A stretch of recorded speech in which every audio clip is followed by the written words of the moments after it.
Para o dia 25 de outubro, já no próximo sábado, os 6 candidatos estão a dar a conhecer as suas ideias aqui na RTP Notícias. Na entrada para a última semana de campanha, hoje é a vez de João Noronha Lopes.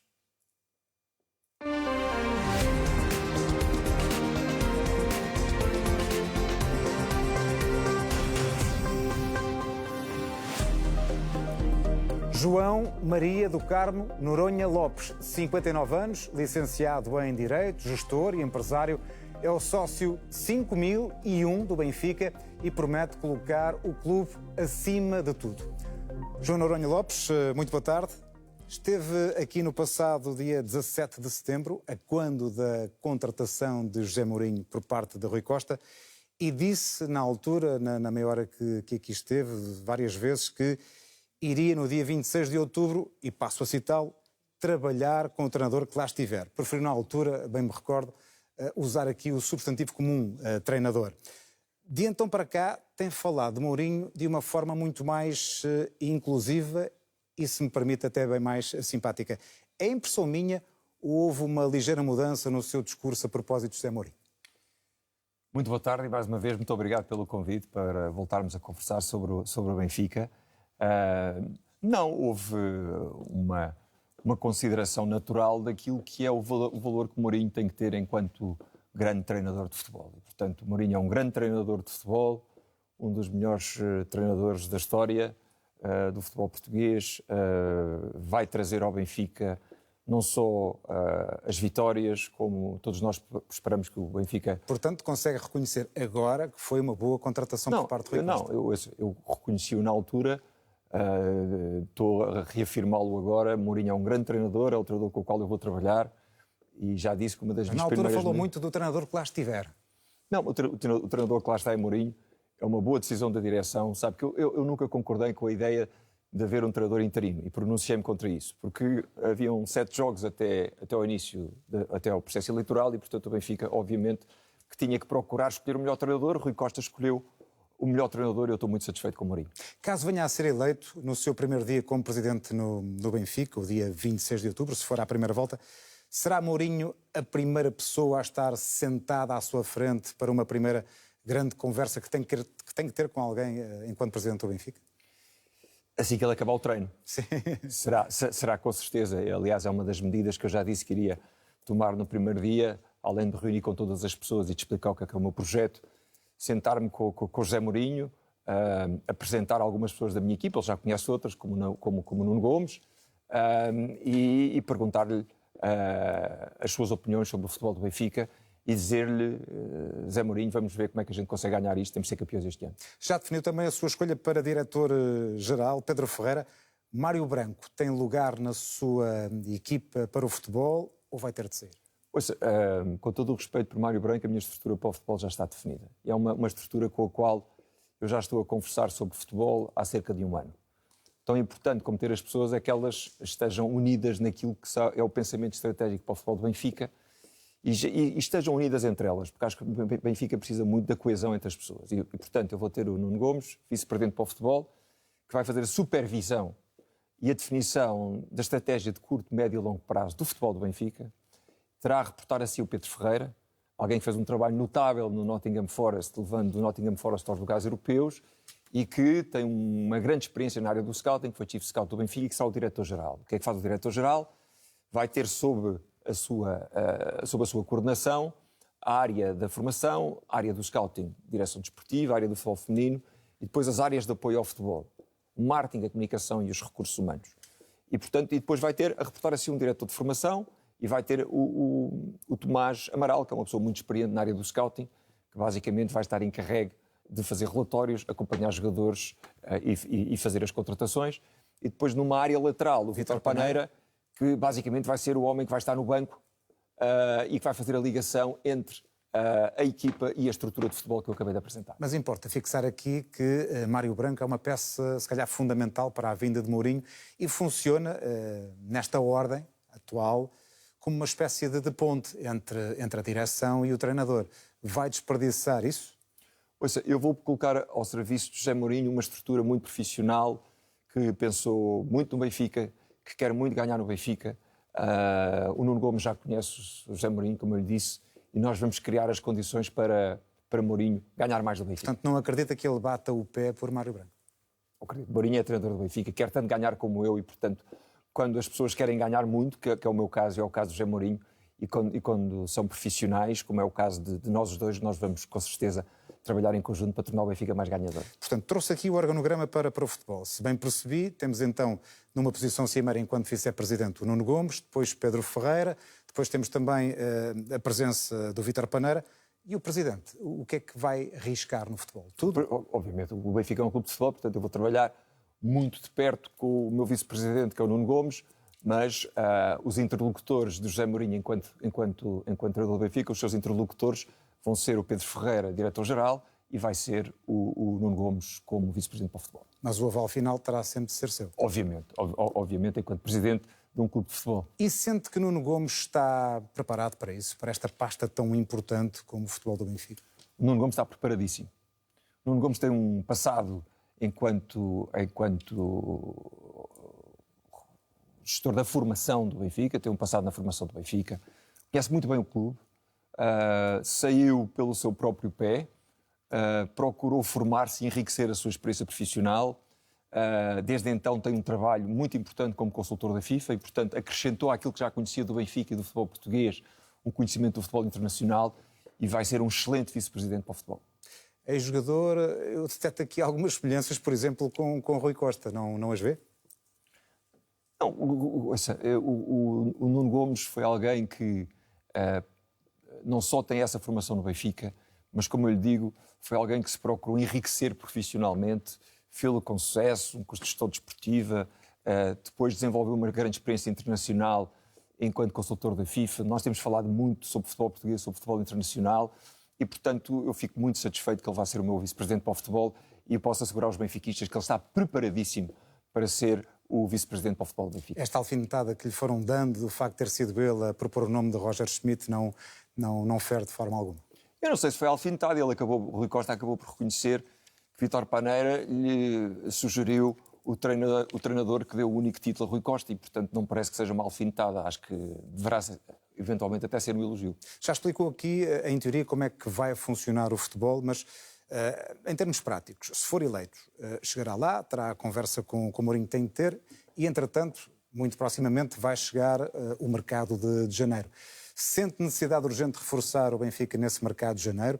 E, se assim for, como é que isso vai ser solucionado? Vão ouvir primeiro o treinador, as suas necessidades, como é óbvio, mas a partir daí vão partir para que ideia?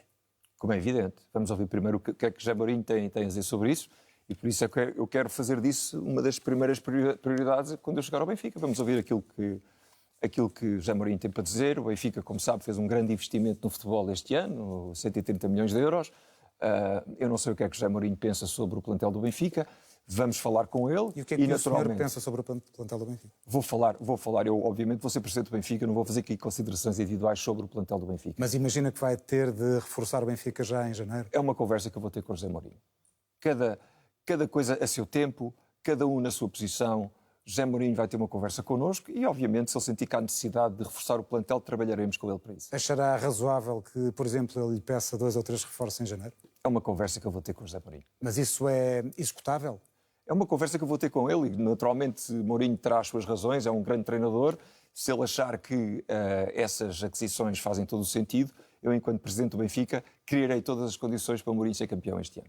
Eu recordo que, há coisa de um mês, mais uns dias, chegou a apontar a vinda de Mourinho como uma medida eleitoralista.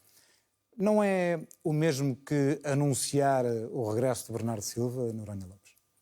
Eu já lhe respondi à questão de Bernardo Silva, mas vou-lhe responder outra vez. Bernardo Silva já disse que queria vir para o Benfica. Eu quero trazer Bernardo Silva para o Benfica, vou fazer todos os possíveis para isso acontecer. E mais uma vez eu digo, ao trazer Bernardo Silva, não estou só a trazer um dos melhores médios do mundo, estou a trazer alguém que tem cultura vencedora, que tem uma grande experiência, que tem uma grande maturidade e que vai ser muito útil ao Benfica. É por isso que eu vou fazer todos os possíveis para que Bernardo Silva venha para o Benfica. Mas é um jogador, como todos sabemos, que ainda tem muito mercado e agora lá está, um mercado emergente, por exemplo, da Arábia Saudita. O Bernardo deu-lhe alguma garantia de que não vai, por exemplo, renovar contrato com o City ou eventualmente responder a uma chamada milionária da Arábia Saudita?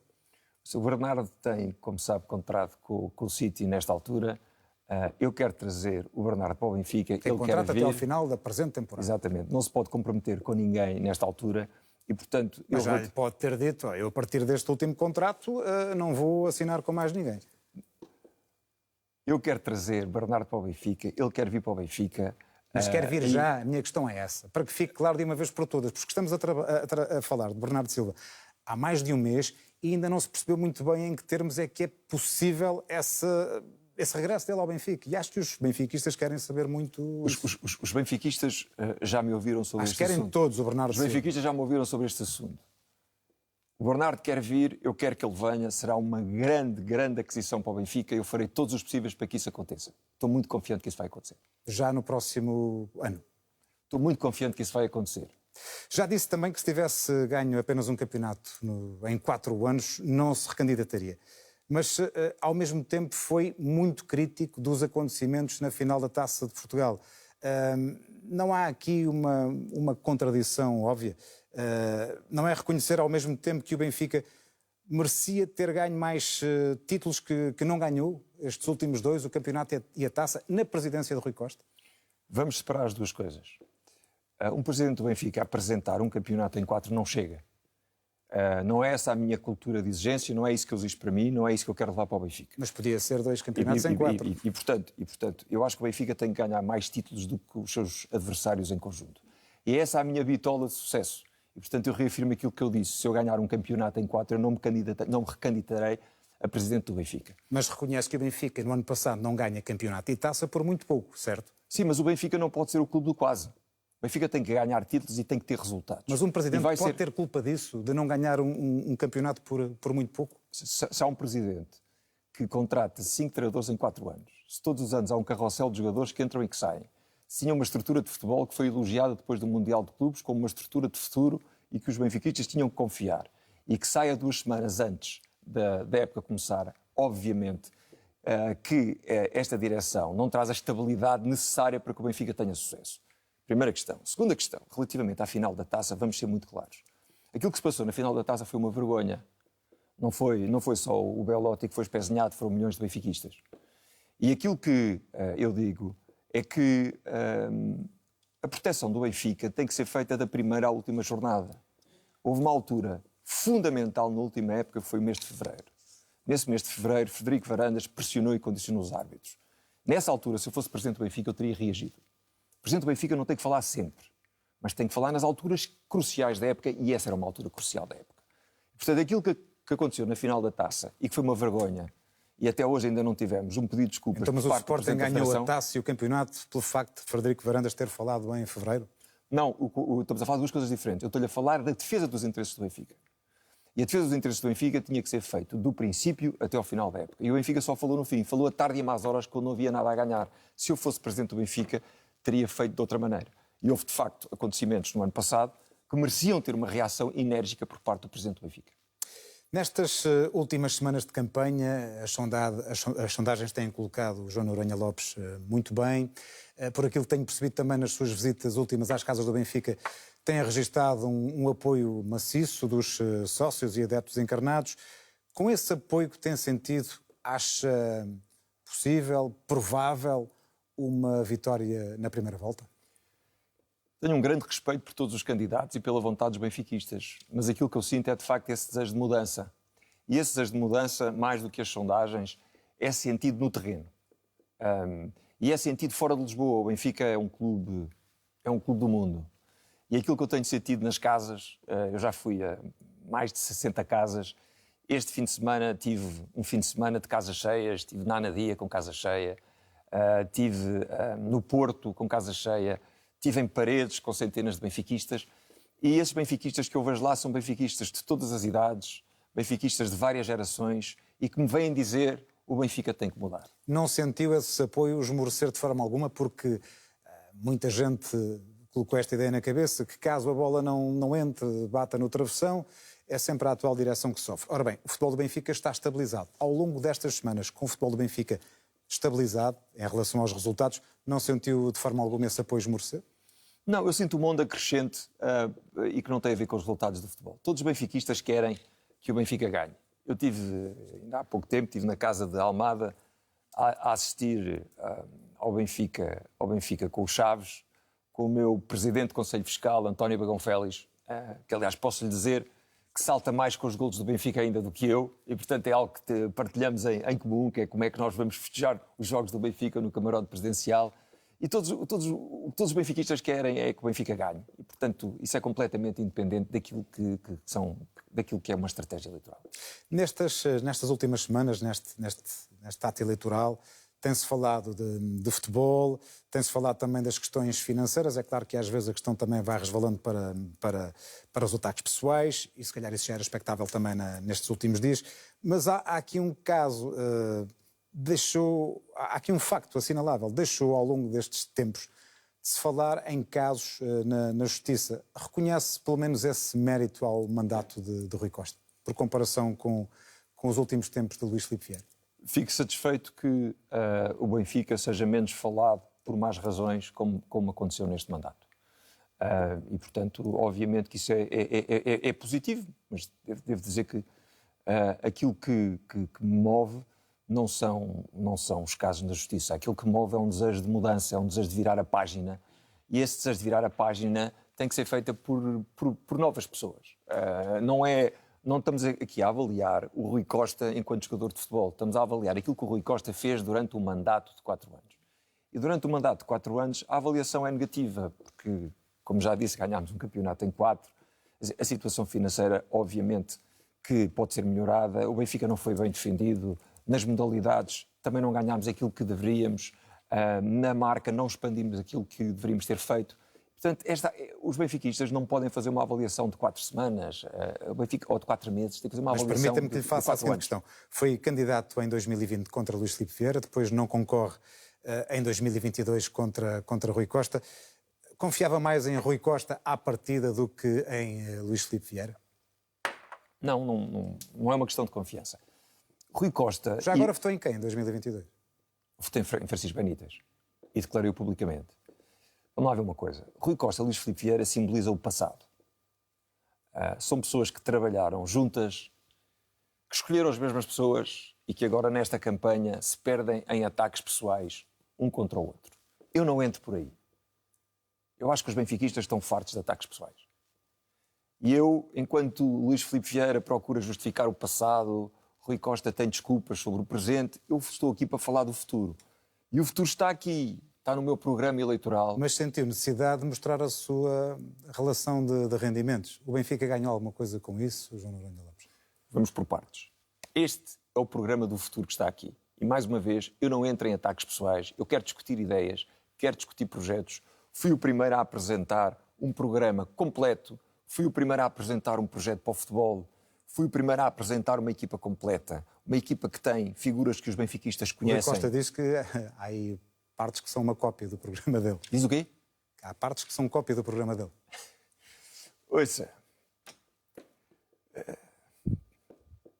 eu não quero aqui entrar em ataques pessoais, nem considerações pessoais, nem nada, mas devo dizer o seguinte. Este programa foi partilhado com os benfiquistas mais de uma semana antes do programa de Rui Costa, primeiro ponto. Segundo ponto, quando perguntaram a Rui Costa a que é que ele se referia, Rui Costa disse que não tinha lido. E, portanto, Rui Costa diz que eu copiei uma coisa que ele não sabe o que é que é. O que é que eu quero que eu lhe diga mais sobre isto? Rui Costa não leu, não é a primeira vez que ele diz que não lê as coisas ou que assina sem ler. Agora, deixa-me só dizer... Em relação à declaração de rendimentos, só para fecharmos esse tema. Sim, a minha declaração de rendimentos... Ganhou-se alguma coisa com isso? Os benfiquistas ganharam alguma coisa com isso? A discussão ganhou alguma coisa com isso? Olha, eu já respondi a isto. A minha declaração de rendimentos foi apresentada aos benfiquistas por 2 razões. Porque estava em causa a minha honra e a minha dignidade profissional. Primeiro ponto. E eu não quis que existisse nenhuma dúvida perante os benfiquistas relativamente à origem dos meus rendimentos e ao meu conforto financeiro. Não era algo que eu pensasse que teria que fazer, mas também não me envergonho daquilo que foi o resultado de uma vida de sacrifício em Portugal e no estrangeiro, sabe? Porque eu fui imigrante fora de Portugal. E, portanto, muito dos meus rendimentos e dos rendimentos da minha família foram ganhos fora de Portugal, com muito sacrifício, com muito esforço pessoal e, portanto, é algo que eu também me orgulho de fazer. A declaração foi apresentada, as dúvidas foram esclarecidas. Nos dias que faltam até às eleições, o que eu gostaria mesmo é que nós estivéssemos a falar de ideias, de projetos e das equipas que podem concretizar as ideias e projetos. Falando das equipas. E é esse apelo que eu faço todos os dias em qualquer intervenção em que eu falo. Faço nas casas do Benfica, faço junto da minha equipa. É que vamos então, nestes dias, aproveitar estes dias que faltam para nós falarmos daquilo que os benfiquistas querem ouvir. Falando da equipa, tem o lema Benfica acima de tudo, já manifestou a sua entrega total, mas tem elementos nos seus órgãos sociais e a seu lado, tanto quanto percebi na direção, gestores que de resto foram muito elogiados por si, que não vão estar a tempo inteiro no Benfica, vai ser assim. Olha, hoje surgiram umas notícias relativamente ao José Teutónio, que é um excelente gestor, e vamos esclarecer as coisas. O José Teutónio vai ser o meu vice-presidente para a área financeira e vai ser administrador executivo da SAD. E, portanto, é alguém que vai dedicar ao Benfica todo o tempo que o Benfica merece e é alguém a que eu vou exigir muito desse tempo. E ele sabe isso porque eu já lhe disse. E a partir do dia 26 vai organizar a sua vida para se dedicar a tempo inteiro ao Benfica. E em simultâneo vai ser ele a escolher o futuro CFO da SAD, que estará inteiramente dedicado à SAD, portanto o assunto está completamente esclarecido. Ele vai ser remunerado, portanto? Quando desempenhando as funções executivas, será remunerado. Traz a equipa, já falou em nomes, acredita que vai ter de promover uma espécie de limpeza nos altos quadros que o Benfica tem ou dará uma oportunidade a quem lá está? Eu vou fazer aquilo que faço em qualquer organização quando entro. Ninguém faz tábua rasa das coisas. Eu, quando entro em qualquer organização, e é aquilo que eu farei no Benfica, vou entrar, vou analisar o que é que está bem feito e que vai continuar e aquilo que não está bem feito e que tem que ser mudado. É isso que se espera de um gestor, é isso que se espera de alguém com bom senso, de alguém com sentido de responsabilidade e que tenha experiência para gerir grandes organizações, e eu vou gerir a maior de todas, que é o Benfica. Vai ser um presidente remunerado? Vai prescindir dos bónus em que circunstâncias? Quando o Benfica não tiver nenhum sucesso desportivo. Ou seja, quando o Benfica não for campeão, não recebe um tostão. Qual é a dimensão do problema financeiro do Benfica? Mas a dimensão do problema do Benfica tem-se agravado neste mandato. O Benfica tem um passivo de um passivo de quase 100 milhões de euros, os capitais próprios baixaram de 146 para 116 milhões de euros, as dívidas com os fornecedores duplicaram, a nossa linha de crédito passou de 140 para 200 milhões de euros e, portanto, há aqui uma situação financeira que tem que ser atalhada e é exatamente por causa disso que eu tenho comigo um dos melhores gestores portugueses, que, como já lhe disse, não vai ser só apenas... Situação que se agravou nos últimos 4 anos. Situação que se agravou nos últimos 4 anos. Isso quer dizer, então, que Luís Filipe Vieira era melhor gestor do que Rui Costa? A situação financeira do Benfica já vinha a agravar-se no último mandato de Luís Filipe Vieira e esse agravamento continuou no mandato de Rui Costa. E como é que se aumentam as receitas, tem falado disso, em dia de jogo, sem apertar ainda mais os sócios do Benfica? Pois essa é que é a questão, é que não podem ser os sócios do Benfica e os sócios individuais a pagarem os erros de gestão desta direção. Não podemos pedir aos sócios do Benfica que suportem aumentos dos Red Pass de 20% todos os anos ou que lhes peçam um aumento do preço de 40% para um pacote da Champions. Não é assim que se gera o Benfica, principalmente um clube que é dos sócios. Como é que se aumenta as receitas? Primeiro, apostando no sucesso desportivo, o Benfica precisa das receitas da Champions. Segundo, uma boa negociação dos direitos televisivos. Absolutamente fundamental. Esta direção resolveu passar para a próxima a negociação dos 2 anos de contrato que nos resta. Acho que é uma decisão ponderada e razoável. Será uma das minhas primeiras prioridades. Eu vou assumir pessoalmente a negociação deste dossiê. Depois, o Benfica tem que afinar alguns custos e cortar alguns custos, tanto nos fornecimentos e serviços externos, nomeadamente. Mas depois nós não resolvemos os problemas do Benfica só a cortar custos. Temos que aumentar as receitas. E essas receitas temos que ter imaginação, que não seja só sobrecarregar os sócios mais uma vez com aumentos dos bilhetes ou com aumentos de Red Pass. Até 2028 os 70 milhões é uma proposta, é um número aceitável para os direitos televisivos? Parece uma boa proposta. Vamos ver o que é que lá está incluído. Se é uma proposta só para os direitos televisivos ou que outro tipo de serviço é que vão lá estar. Mas permita-me só que conclua o seguinte. A primeira prioridade que eu e o José Teutónio teremos no Benfica é equilibrar as receitas e as despesas correntes.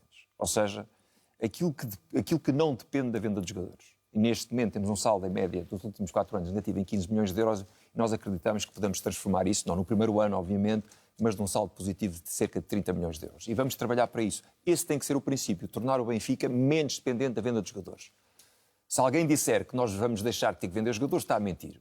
Agora, o que nós temos é criar condições para vender os jogadores mais tarde e vender menos jogadores. E é isso que uma gestão responsável vai fazer, focando-se em primeiro lugar nas receitas e despesas operacionais. Que foca aqui o seguinte: João Neves foi campeão antes de ter saído, o Rúben Dias foi campeão, saiu, o António Silva foi campeão, ainda por lá permanece, e já disse de resto da outra vez em que esteve aqui connosco na RTP que iria propor até a renovação de contrato.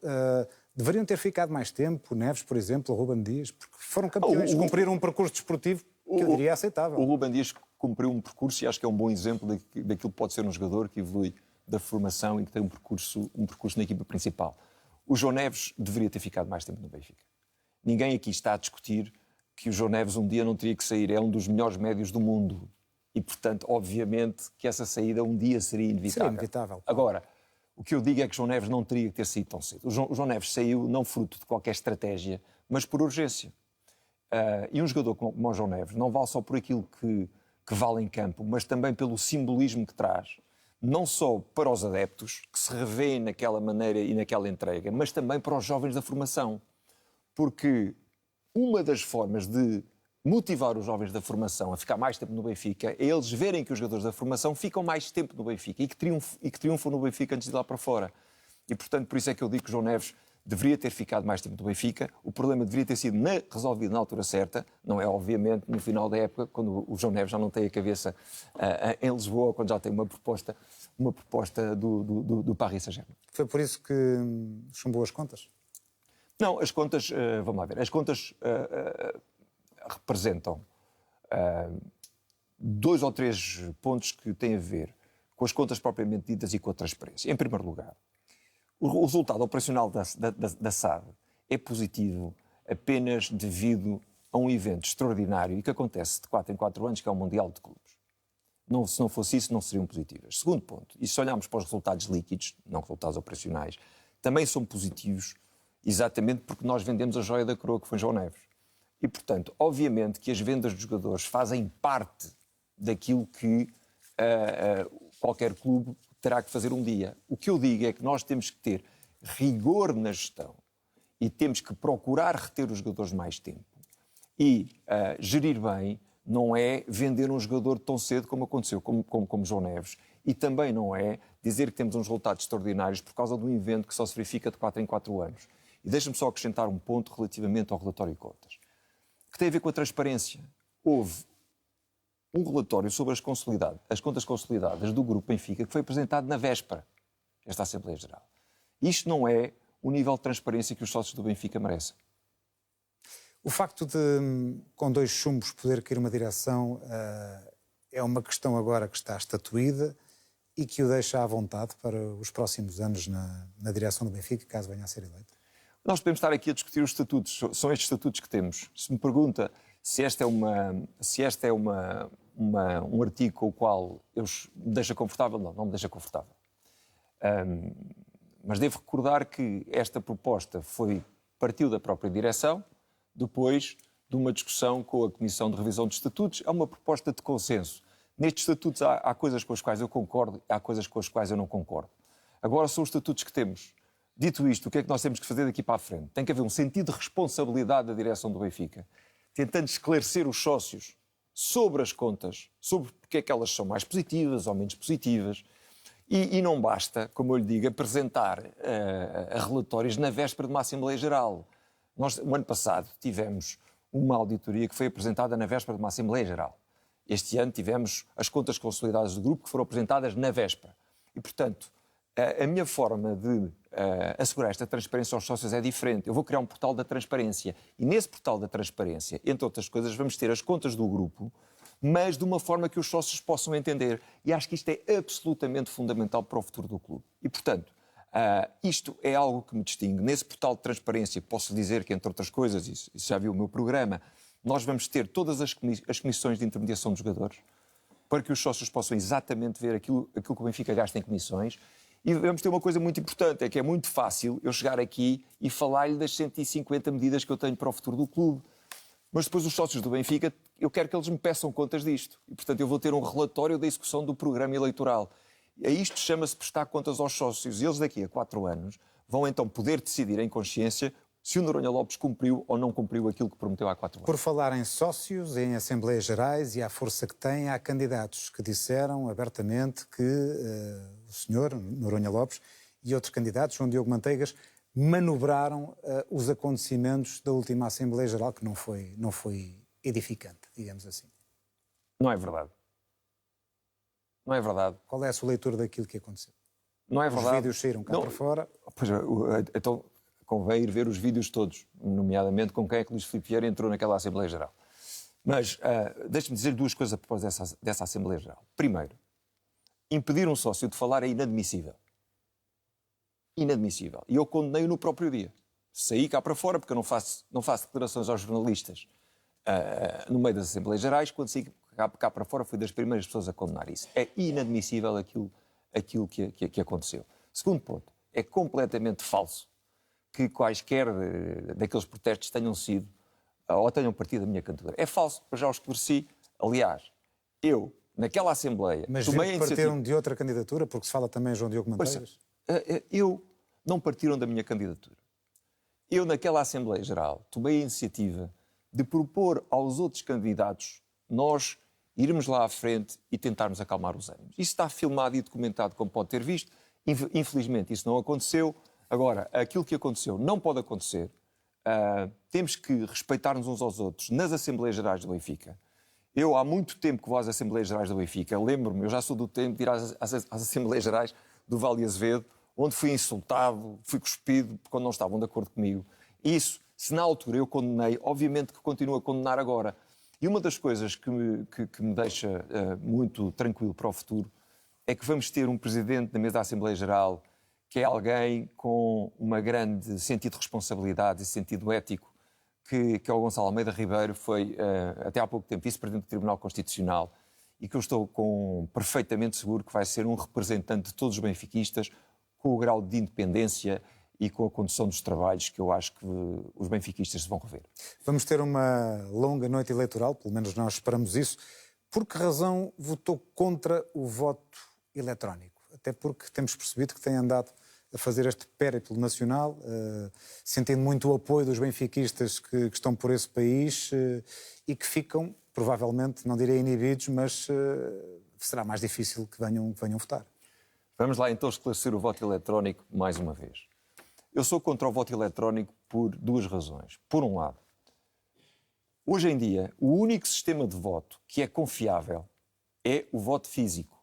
Por isso é que não existe voto eletrónico em nenhum país da Europa, a não ser num país báltico, e por isso é que não existe voto eletrónico nas eleições para a Assembleia da República e para o Presidente da República. E eu acho que as ferramentas podem ser confiáveis, as pessoas é que eventualmente não. As pessoas ou quem faz o hacking, o que for. Mas a verdade é que ainda hoje o sistema de voto mais seguro é o voto físico. E é exatamente por isso que ele não existe nas eleições e também não existe nas eleições para presidente, por exemplo, do Real Madrid e do Barcelona, que são 2 exemplos de associativismo.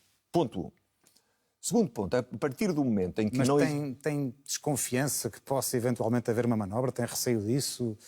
Tem desconfiança eu e tem desconfiança 40 países europeus e os nossos órgãos de soberania que não aceitam esse sistema de voto. E, portanto, vamos de uma vez por todas esclarecer isto. A confiabilidade está com o voto físico. E foi isso que decidiram os sócios do Benfica quando decidiram por maioria superior a 90% que esse fosse a regra e não a exceção. Primeiro ponto. Segundo ponto. Eu acho que isto os benfiquistas têm que perceber. O próximo presidente do Benfica tem que ser eleito com um sistema de voto que não deixe dúvidas a ninguém. O Benfica não pode passar mais anos a discutir as eleições. Nós estamos num processo eleitoral, temos 6 candidatos, ótimas notícias, é um sinal da vitalidade democrática do Benfica. As eleições são no dia 25. Há um vencedor. A partir daí, temos todos que nos unir à volta do presidente. E não podemos estar a discutir as eleições. Isto tem que acabar. Já agora deixa-me perguntar... Mas deixa-me terminar. Se ficou, da sua parte, alguma desconfiança em relação às eleições em que concorreu, com Luís Filipe Vieira, em que teve 34% dos votos. Há alguma desconfiança em relação a esse ato eleitoral da sua parte? Eu já me pronunciei sobre isso. Houve muitas coisas que não correram bem nesse ato eleitoral. Elas foram devidamente identificadas e foram apontadas de uma forma muito clara nas últimas eleições. E eu volto aqui ao ponto principal Mas isso quer dizer o quê? Desconfia ou não desse resultado? Ouça, eu acabei por seguir em frente e aceitei os resultados e expliquei porquê. Isso quer dizer que desconfia? Expliquei porquê. O que eu lhe quero dizer é o seguinte. Eu quero que estas eleições sejam umas eleições que decorram com um sistema de voto que seja confiável e que nós não percamos tempo a falar das eleições, mas a falar do futuro. E é isso exatamente que o voto físico permite. E deixe-me só acrescentar duas coisas, que é, nós, nas primeiras reuniões que tivemos com o Presidente da Assembleia Geral, sugerimos duas coisas, que é, assim como o voto físico deve ser o voto que deve ser adotado pelas razões que eu apontei, nós devemos procurar alargar ao maior número possível de benfiquistas o voto. E nós sugerimos, nessa altura, duas coisas. Uma, que houvesse um alargamento das mesas de voto no estrangeiro. Isso foi feito. Na minha opinião, ainda deveríamos ter alargado mais o número de secções de voto no estrangeiro. Chegam pedidos de benfiquistas de sítios onde não chegaram as secções de voto, que são às largas centenas e onde não podem votar. E isso deveria ter acontecido, na minha opinião. Segundo ponto, nós também propusemos para os benfiquistas no estrangeiro que não tivessem uma secção de voto perto, que pudesse haver voto por correspondência. Essa alternativa foi recusada pelo Presidente da Mesa da Assembleia Geral. E, portanto, eu quero dizer a todos os benfiquistas, principalmente àqueles que nos ouvem no estrangeiro, que é a lista de João Noronha Lopes procurou ter um voto que seja seguro, um voto que seja confiável, mas um voto que chegasse ao maior número possível de benfiquistas no estrangeiro, porque, como eu lhe disse, eu sou um benfiquista fora de Lisboa. Eu cresci fora de Lisboa. E, além disso, sou um benfiquista que fui imigrante no estrangeiro. Temos e, portanto, eu mais sofro... 2 minutos. Mas deixe-me só que lhe diga isto, que é importante. Eu sofri como benfiquista no estrangeiro. Eu sei aquilo que se sofre enquanto benfiquista no estrangeiro e, portanto, foi por isso que eu me bati ao procurar ter mais assembleias de voto no estrangeiro. Já falou de boas ideias nas outras listas. Eu pergunto se há alguém interessante ou, no que à sua lista diz respeito, e aos órgãos sociais, é claro, a sua lutação está completamente esgotada. Não percebi a pergunta. Se pode eventualmente ir buscar alguém às outras listas? Não, as minhas listas Falou de boas ideias. Estamos a falar de duas coisas diferentes. Em termos de pessoas, a minha lista está fechada. Nós já estamos a trabalhar nisto há um ano, como eu lhe disse. E mais importante, como eu lhe disse, não são só as pessoas. É o facto de eu garantir que elas estão a trabalhar em conjunto. Há coesão nesta lista. Há união nesta lista. Nós vamos chegar ali e sabemos exatamente aquilo que temos que fazer. Ninguém vai para ali com agendas próprias. Fui eu que escolhi as pessoas. E disse-lhes a todos, meus amigos, trabalho, todos. Vou ter com elas o mesmo nível de exigência que eu tenho comigo e é alto. Vou-lhe exigir trabalho e resultados. E depois, a outra coisa são as ideias. Eu já disse, estas ideias que estão aqui, são de João Noronha Lopes, estão à disposição de todos os candidatos para o Sport Lisboa e Benfica. 30 segundos que temos e eu gostava que me falasse das relações que espera ter com os rivais e institucionais, com a Liga e com a Federação. Se calhar é pouco tempo para Em 30 segundos, resumo numa frase. O Benfica tem que ser respeitado, mas para isso tem que estar ao respeito. E tem que ser defendido desde a primeira jornada até a última jornada. E o Benfica não quer mais do que aquilo a que tem direito, mas não deve prescindir de exigir aquilo a que tem direito, quer seja nos direitos televisivos, quer seja na representatividade nos órgãos da Liga ou nos órgãos da Federação. Noronha Lopes, muito obrigado por esta entrevista. Muito obrigado. Posso só fazer mais uma nota? Com certeza. E a nota é esta. E a nota é esta. Nós queremos fazer uma mudança, mas queremos fazer uma mudança com confiança. Eu apresento uma lista com benfiquistas de provas dadas, pessoas que têm percursos profissionais e carreiras que falam por si. E, portanto, esta mudança no Benfica vai ser feita com tranquilidade, sem sobressaltos e já a partir do dia 25. É isso que eu espero para bem do Sport Lisboa e Benfica. Agradeço a sua presença na RTP Notícias, na reta final da campanha para as eleições do Benfica. A RTP Notícias vai continuar a ouvir os candidatos. Esta terça-feira, às 7 da tarde, será a vez de Luís Filipe Vieira.